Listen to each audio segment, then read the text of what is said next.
Part 1. When the white flag becomes a weapon. A sergeant stands at the edge of a tree line in France, August 1944. The air smells of cordite and pine and something else that has no name, but that every man who has been in combat knows immediately.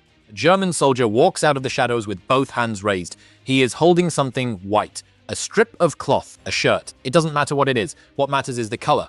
The sergeant has 2 seconds to make a decision that will determine whether he lives or dies, and there is no way to know the right answer before he makes it. This is the paradox at the center of everything that follows. Article 23 of the Hague Convention of 1907. It is forbidden to make improper use of a flag of truce. This is not an abstract principle. It is the practical foundation that makes war possible to end. Without the white flag, 2 armies fight until one is annihilated. With it, they can stop.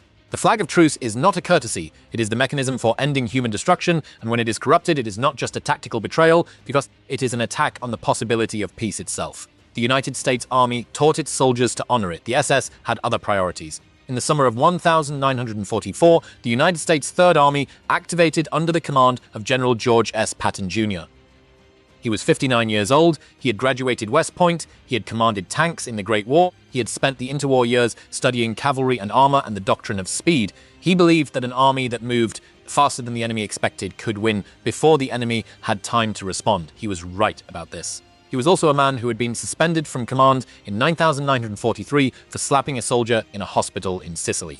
The soldier was suffering from combat fatigue. Patton believed the soldier was a coward. He said so in front of witnesses and struck the man across the face with his gloves. Eisenhower nearly ended his career over it. The public pressure to fire him was enormous. Instead, Eisenhower ordered him to apologize publicly to the men of the 7th Army, which Patton did, with considerable damage to his pride and none whatsoever to his conviction that he had been right. He was not restored to combat command until 1944, and by then he understood, with the clarity that comes from sitting out the campaigns, other men fought exactly how much he needed to prove. The Third Army was his chance. He intended to take it and not give it back. Beginning in August of 1944, the Third Army drove east across France at a pace that stunned even American planners. Patton pushed his units through conditions that other commanders would have used as reasons to port. He pushed through supply shortages by ordering his quartermasters to get creative and by threatening consequences to anyone who reported a problem without simultaneously reporting a solution. He pushed through German resistance by finding the gaps between enemy units and driving through them before the gaps could. By the autumn of 1944, the Third Army had liberated more French territory than any other Allied formation and had taken more prisoners in less time than any previous army in American history. And in the combat reports and personal accounts of the men who had done this fighting, a pattern was beginning to appear. In the historical record, this requires care. What follows in the memoirs and oral histories of Third Army veterans is documented extensively. What is less present in declassified command-level records is direct verification at the level of formal military reportings. This matters, and it should be stated plainly. Much of what soldiers reported about the specific tactical misuse of white flags exists in the testimonies of the men who were there, not in formal after-action reports from division headquarters. Both sources of evidence are real. They have different weights. A history told honestly has to acknowledge both. What the veterans reported across dozens of accounts spanning multiple units and multiple months of fighting was a consistent pattern. A German soldier would appear with something white. American soldiers, trained to accept surrender, would respond, and then, from positions that had not fired before, other German soldiers would fire. Not every report was the same. Not every incident involved the same sequence. Some were genuine battlefield confusions. Some, the veterans were certain, were deliberate. The certainty of men who had been there in those specific situations, looking at those specific actions with their own eyes and their own training, is not nothing. It is not the same as a document signed by a divisional commander, but it is not nothing. Patton heard these reports, he read the accounts, he recognized the pattern because he was very good at recognizing patterns in how his enemy fought. His response was the response of a man who understood that there were 2 entirely different problems here, and that conflating them would make both worse. The first problem was tactical. If soldiers believed the white flag might be a trap, they would stop accepting surrenders. If they stopped accepting surrenders, they would kill men who were genuinely trying to quit. If they killed men who were genuinely trying to quit, the enemy would know that surrender was not an option, which meant the enemy would fight longer and harder and cost more American lives in the process. The tactical problem of fake white flags was not solved by refusing to honor real ones. It was solved by changing the procedure for handling them. The second problem was moral. Someone was using a symbol that exists for the specific purpose of preventing unnecessary killing as a method of causing killing. This was not merely a tactical violation. It was an assault on the instrument that made it possible for the killing to stop. Patton's anger about the second problem was real. His journals, held now in the Library of Congress, record it in language that does not require editorial interpretation. He was furious, not in the theatrical way that commanders perform fury for the benefit of subordinates. Privately, in the pages of a document he did not intend for the public, he wrote about what he felt when he heard about German soldiers using the white flag to kill American boys. But fury is not a command, and command is what armies run on. What Patton did with his fury in December of 1944 is not the same as what he said about it, and understanding the difference between those two things is where this story becomes genuinely complicated. On December 16th, 1944, a German offensive began in the Ardennes that would become known as the Battle of the Bulge, the largest German offensive on the Western Front since the fall of France. Patton did not know the specific scope of what was coming, but he had prepared contingency plans for exactly this kind of emergency, and when the call came from Eisenhower, he was ready. The Third Army was about to turn north into the worst weather, the worst terrain, and the worst tactical situation of the war so far. And on the following morning, December 17th, 1944, something happened at a road junction in Belgium that would define the moral atmosphere of the entire battle and shape the decisions every American commander in the theater would make for weeks to come. Column of American soldiers stopped on a road near the Belgian village of Bulge. They did what soldiers do when stopped by enemy armor that substantially outnumbers them. They surrendered, and then they discovered that on this particular morning, with this particular enemy, surrendering was not the same as surviving. Pippi 2 Bulge Crossroads, December 17th, 1 in the afternoon. The column belonged to Battery B of the 285th Field Artillery Observation Battalion, roughly 140 men and their vehicles moving south on a secondary road when they encountered the armored spearhead of Kampfgruppe Peiper. Kampfgruppe Peiper was built around the 1st SS Panzer Division Leibstandarte SS Adolf Hitler. Its commander was Joachim Peiper. He was 29 years old. He had been fighting since 1939. He had served on the Eastern Front, where the war had been conducted with a ferocity that made the Western Front look measured by comparison. He had received the Knight's Cross with oak leaves and swords, among the highest military decorations the Reich could award. He was considered one of the most effective armored commanders in the German military. He was also the commander of the force that had just stopped a column of American soldiers at a crossroads outside a small Belgian village and was at this moment doing something with them. The Americans had been disarmed. They had been collected into an open field at the crossroads known as Bulge, not far from the town of Malmedy. They stood in the field or sat in the snow, unarmed prisoners of war, under the protection of the laws of armed conflict. Then the shooting started. The specifics of what happened next are established in testimony that was gathered from survivors, from witnesses from German soldiers who later gave accounts, and from the physical evidence at the site.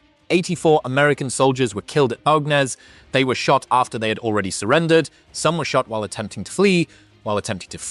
Some were shot where they stood. Some were shot after they had already fallen. First Lieutenant Virgil Larry was 24 years old. He was hit in the foot by the initial burst of fire. He went down into the snow, and he stayed there. He heard the sound of SS soldiers moving through the field, shooting the men who were still alive. He heard them close enough that he could have reached out and touched their boots. He lay still. He did not move. He controlled his breathing in the way that a man controls breathing when he understands that the alternative to controlling it is death. He lay there until darkness. Then he moved. He reached a farmhouse. He was helped by a Belgian family whose name he did not know and never learned. He survived. 84 men did not. The bodies were found in the snow of that field when American forces retook the area. The evidence of what had happened was in the position of the dead, in the nature of the wounds, in the testimony of Larry and the other survivors who crawled or ran or some endured until darkness let them move. Now here is a detail of the Malmedy Massacre that the standard telling often does not include, and it mattered. Joachim Peiper was not at Bulge when the shooting occurred. He had passed through the crossroads before the American column arrived. The decision to shoot, or the failure to prevent the shooting, happened in his absence. The officer most likely responsible for the immediate decision was Werner Poetschke, one of Peiper's battalion commanders. So this is not an exoneration of Peiper. Under the law of command responsibility, a commander is accountable for the actions of his subordinates, particularly when those actions represent a pattern of behavior rather than an isolated incident. And Malmedy was not isolated. As American forces investigated and as German records became available, it became clear that Kampfgruppe Peiper had killed prisoners and civilians at multiple points during its advance, not only at Ardennes. Peiper knew the environment he had created. He was responsible for it, regardless of where his vehicle was at 1 o'clock on the afternoon of December 17th. But the specific question of who gave the order at that specific field in that specific moment is not cleanly resolved by the documentary record. This matters for the legal story that comes later. It matters less for the moral one. Word of Malmedy moved through the American forces in the Ardennes faster than any formal report. Men talked, radiomen overheard traffic. By the evening of December 17th, American soldiers across the battle area knew that German SS had shot prisoners in the snow. The effect on the tactical situation was immediate and complex, and not entirely in one direction.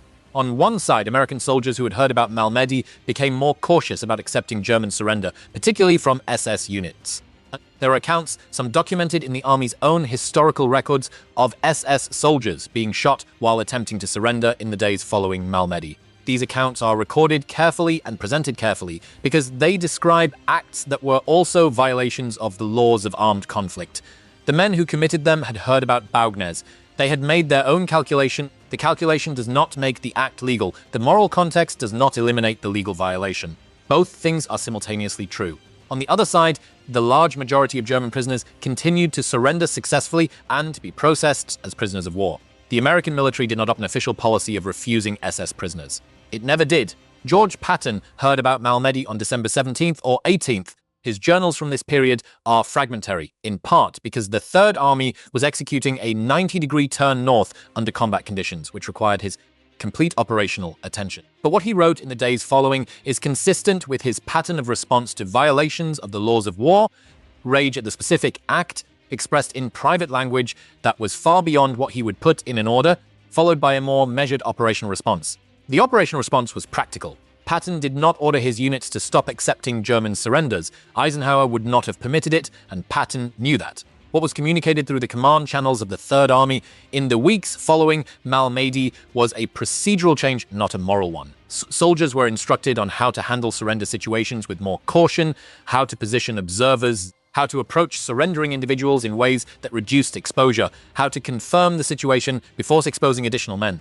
This is, in a military context, the correct response. It saves American lives without requiring American soldiers to commit violations of the laws of armed conflict. It acknowledges the reality that white flags had been misused without making every white flag meaningless. It is unglamorous and procedural and does not make for a dramatic story. The dramatic story happened in what Patton said, not what he ordered. Their accounts pass through the oral history of the Third Army, of statements Patton made to staff officers and commanders in the field about what should happen to SS soldiers who surrendered. These accounts are part of the historical record in the sense that they were reported by multiple people. They are not the same as orders. Eisenhower knew about the tone of these statements because he knew Patton and because his own staff monitored the situation. He communicated clearly through the appropriate channels that the policy of the Allied forces regarding prisoners of war would be followed. Patton complied. He did not publicly contradict Eisenhower's policy, what he said privately. In the privacy of the anger he felt about what had been done to 84 American soldiers in a field in Belgium was another matter. While Malmedy was happening and the Third Army was responding, a second problem was developing elsewhere in the Ardennes that complicated everything further. Obersturmbannführer Otto Skorzeny was 36 years old.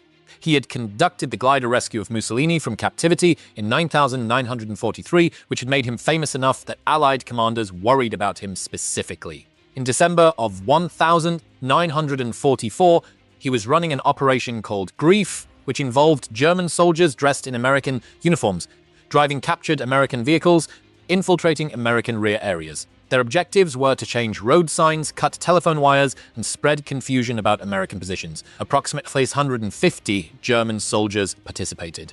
They were, by the definition of the Hague Convention, spies, not soldiers. A soldier who removes his uniform and operates in the enemy's uniform is not entitled to prisoner of war status. The legal position of the German soldiers captured in American uniforms was clear. Most of those captured were tried and shot. But Operation Grief created an atmosphere in the American rear areas that was genuinely paranoid in its practical effects. The rumor that Skorzeny personally was headed to kill Eisenhower led to security measures for Eisenhower that he found insufferable and that he complained about for weeks. More practically, the knowledge that German soldiers might be in American uniforms made American soldiers suspicious of each other in ways that complicated command and movement throughout December.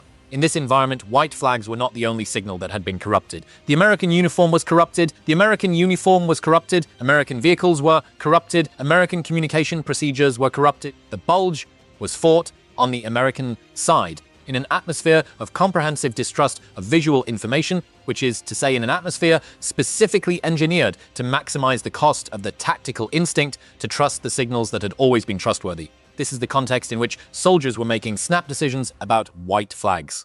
And in this context, the question the sergeant faced at the edge of the tree line was not simply a question about one individual German soldier with a piece of white cloth. It was a question about an environment that had been specifically designed to make specific to right decision impossible to identify before the consequences of division had already occurred. The Third Army fought through the Bulge. It was the Third Army that broke through to relieve Bastogne on December 26th, 1944, one of the most celebrated armored advances of the entire war. Patton's men moved through ice and snow and fog, and supply lines stretched to breaking point, and they broke through, and the siege of Bastogne ended. The German offensive failed. The last major German attack on the Western Front was over by the end of January. But the questions raised at Baugnez on December 17th did not end with the German retreat. Part 3, the trial and the fire 30 years later. The war in Europe ended in May of 1945. In the months that followed, American military investigators worked through the ruins of Germany and the testimony of survivors and the captured records of the SS to reconstruct what had happened at dozens of locations where prisoners had been shot. Baugnez was among the most carefully documented. The physical evidence in the snow had been preserved by the winter. The testimony of Virgil Larry and the other survivors was detailed and consistent. In May of 1946, a trial opened at Dachau. The defendants were 73 members of the SS, including Joachim Peiper.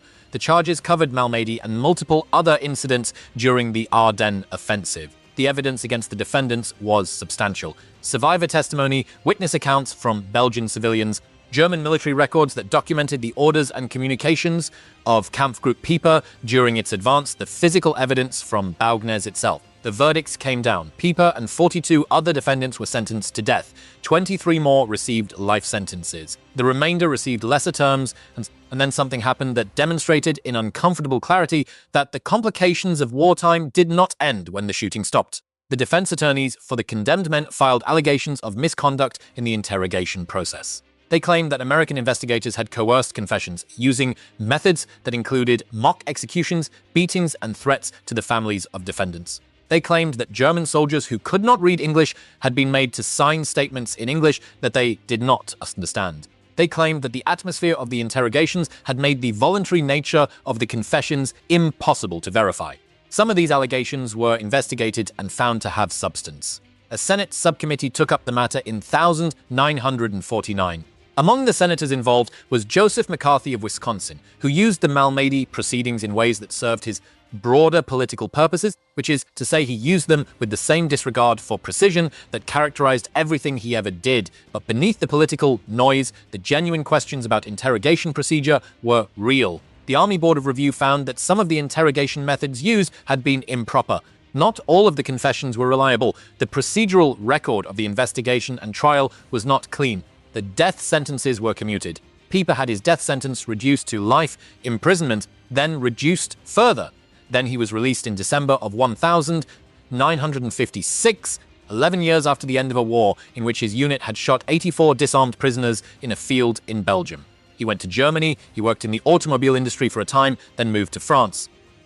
He translated historical works about the SS, he corresponded with historians who wanted his perspective on the Ardennes campaign. He was not forgotten. On the night of July 13th, 1976, the house where Joachim Peiper lived in Treves, France, was set on fire. His body was found in the ruins. He had been shot before the fire reached him. No one was ever charged with his death. Investigators had suspicions. The circumstances pointed toward former French resistance fighters or former concentration camp survivors who had tracked him to his retirement in France. But suspicions are not evidence, and evidence was what the French investigators required, and evidence was what they did not find in sufficient quantities to bring charges. The question of what happened in Treves in July of 1976 has not been answered in the 30 years since this is being written, or the 80 years since the snow at Ardennes. Was it justice? Was it murder? Was it the long shadow of a wrong that the legal system had failed to hold fully accountable, finding its resolution through channels that the same legal system would also condemn? The French court had no satisfactory answer. History has no satisfactory answer. This is the honest endings to a story that does not permit satisfying endings. Virgil Larry outlived Peiper by 36 years. He died in 2012 at the age of 91. In the decades between his survival in the snow at Ardennes and his death in the United States, he spoke many times about what had happened to him and to the men who did not survive. He was not a man looking for revenge by any account of those who knew him. He was a man who needed the 84 dead to be remembered. He was a man who had lain in the snow and controlled his breathing and survived, and who understood that surviving carries with it the responsibility, Leah, to account for what you survived. Now, there is a broader question that this story raises, and it is the question that connects what happens in France in the summer of 1944 to what happened at Ardennes in December, to what happened at Dachau in 1946, to what happened in Treves in 1976. The laws of armed conflict exist because human beings recognized at some point in history that without rules, war tends toward the complete destruction of everything it touches. The white flag exists because men on both sides of a conflict agreed that there should be a way to stop killing each other that didn't require killing until one side was completely gone. When the white flag is used, honestly, it works. Men who are exhausted and beaten and afraid can stop, they can put down their weapons. They can walk toward the enemy with their hands up, and the enemy will take them prisoner, and they will survive. And eventually, the war will end, and they will go home. When the white flag is used as a weapon, it breaks something that is very difficult to repair. Not just in that engagement, not just in that day's fighting, it breaks something in the entire system of signals that allows men to quit without dying. Every soldier who hears about a white flag being used to kill someone has to ask himself the next time he sees a white flag, whether this one is also a weapon. Patton understood this. His anger was not the anger of a man who had lost soldiers to a clever tactic. It was the anger of a man who understood what was being destroyed. His response as a commander was to adjust the procedures for accepting surrender so that the risk was distributed differently. His response as a human being who read about Malmedy in December of 1944 was recorded in a private journal and was considerably more direct. What he could not change, what no order could change, what no fury could undo, was the fact that 84 men were already dead in that field, and the snow had covered them, and the cold had preserved them, and the winter of 1944 was long. The question the sergeant faces at the tree line does not have a safe answer. It never did. It has a legal answer, which is to accept the surrender and take the risk. It has a practical answer, which is to change the procedure and reduce the risk. It has a human answer, which is that the man at the edge of the tree line is standing in the specific place where the abstract principles of international law meet the specific reality of a person who is trying not to die. No convention signed in 1907 in the Netherlands can tell him what to do with his 2 seconds. The men who wrote that convention knew it. They wrote it anyway. Because the alternative, a world where no white flag means anything, is a world where war cannot end until one side is gone entirely. The 84 men at Ardennes were the cost of learning, again, what Peiper's unit had already been taught and had chosen to discard. The soldiers who came after them, who adjusted their procedures and changed how they approached white flags, and who still generally continued to accept surrenders from German soldiers throughout the winter and spring of 1945, were the demonstration that the cost, as terrible as it was, had not broken what it was aimed at. The white flag still worked, imperfectly. At risk with procedures instead of innocence, but it still worked. 30 years later, in a burning house in France, someone decided it wasn't enough, that someone was never named. The 84 at Ardennes were never forgotten. Both of these facts are part of the complete truth of what happened at that crossroads in December of 1944, and what it meant that, and what it costs when the simplest signal of humanity is turned into a weapon, and what it takes, if anything ever does, to make that right.